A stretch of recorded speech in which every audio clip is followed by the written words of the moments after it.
This is from my book, The Crash of 2016, which is going to be coming out in officially in November. They'll be shipping it in October, and it's available now for pre-order. But I just wanted to share a couple of things that I wrote in there because I think they're apropos of what's going on right now with Syria and the economic situation in the world. One of the main, the essential thesis, one of the main through stories in the crash of 2016 is that the old, I think it was Santayana who said, you know, those who forget history are doomed to repeat it. Whoever it was, in any case, that when the last person, as Toynbee is quoted as saying, Arnold Toynbee, when the last man who remembers the horrors of the last great war dies, the next great war becomes inevitable. Now, to a certain extent, John Kerry is putting a lie to that because he remembers the horrors of the last great war, although I would say Vietnam was not the last great war. That was probably World War II. And by great, I don't mean in a positive, you know, salute the flag way. I mean, you know, massive. But there are these cycles. There are these 80-year cycles. 80 years ago, we had the economic crash of 1929, really 27 to 34, followed by World War II, which arguably ran from roughly 1938 when Hitler started accumulating his forces. 39, he invaded Poland. I think it was in late 38 he annexed the Sudetenland to Austria. But that was not quite so much considered an act of war as his invasion of Poland in 39. But in any case, you know, followed in the next generation by the Great War, World War II. 80 years before that, you had a series of economic crashes that started very aggressively happening in the 1840s, peaking with the nationwide panic in 1857. And the story I tell in the crash of 2016 is the story of how Abraham Lincoln had just gotten paid and took his check from the railroad. He was a railroad lawyer at the time, took his check from the railroad to the bank and said, "I would like this in cash, please." And it was a good thing he did because virtually a week later, virtually all the banks in Illinois had failed and took their depositors' cash with them. Lincoln had his cash in his pocket. That crash of the 1840s was followed, or the 1850s rather, was followed by the Civil War. This was 80 years before World War II, roughly. 80 years before that, we had the economic crisis of the late 1760s, early 1770s that led England in 1773. Their revenue was so way, way down in the tank because there was an economic crisis going on both in Europe and in North America. You know, these are the cycles of capitalism. That they passed a series of laws, some to raise revenue, the Stamp Act, some to stimulate the business of the biggest British corporation, the Tea Act of 1773.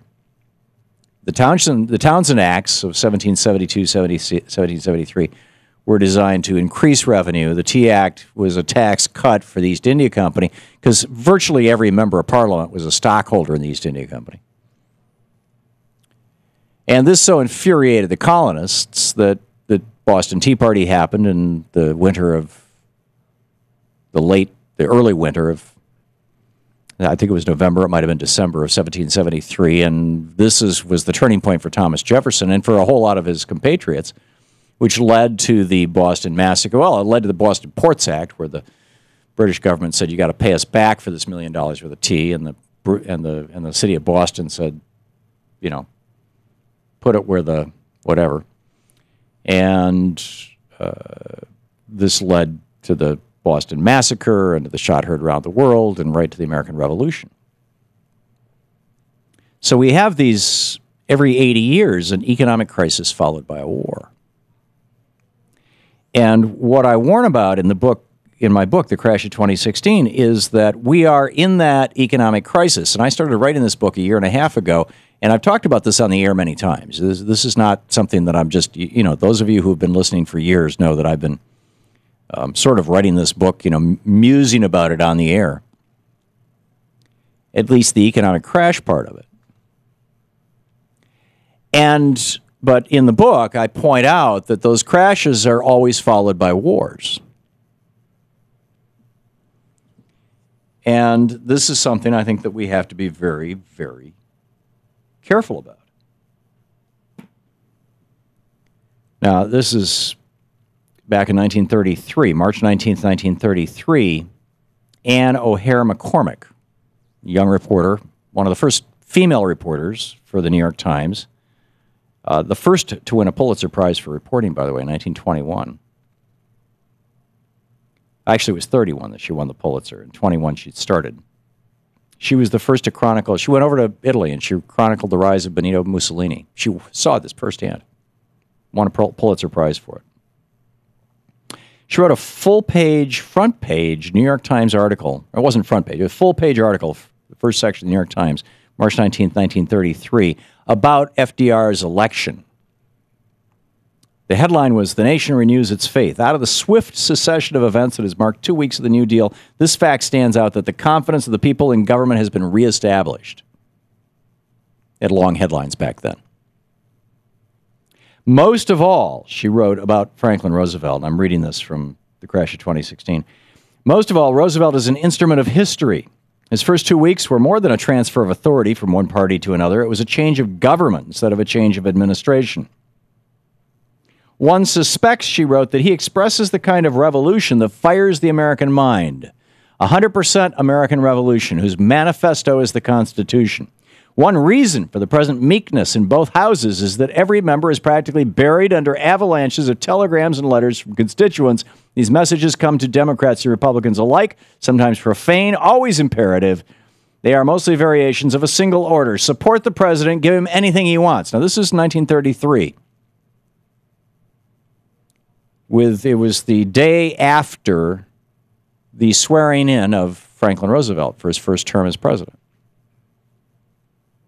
The war was not really even on the distant horizon. But FDR said, "Today, my friends, we have won against the most dangerous of our foes. We have conquered fear. But I cannot, with candor, tell you that all is well with the world.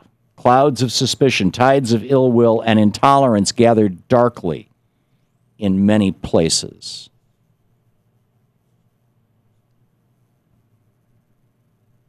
Here in America, we are waging a great and successful war. It is a war for the survival of democracy. We are fighting to save a precious form of government for ourselves and for the world. And he goes on through, how the economic royalists rose up. And then, of course, the road to war. And the chapter title in my book, The Crash of 2016, is titled The Road to War, Yesterday and Today.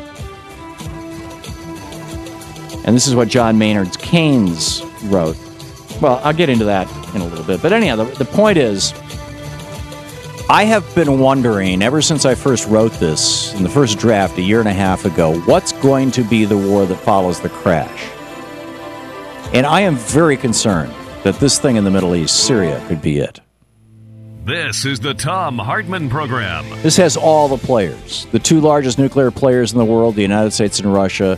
It's got the big players in the Middle East. It's got the world is involved in this.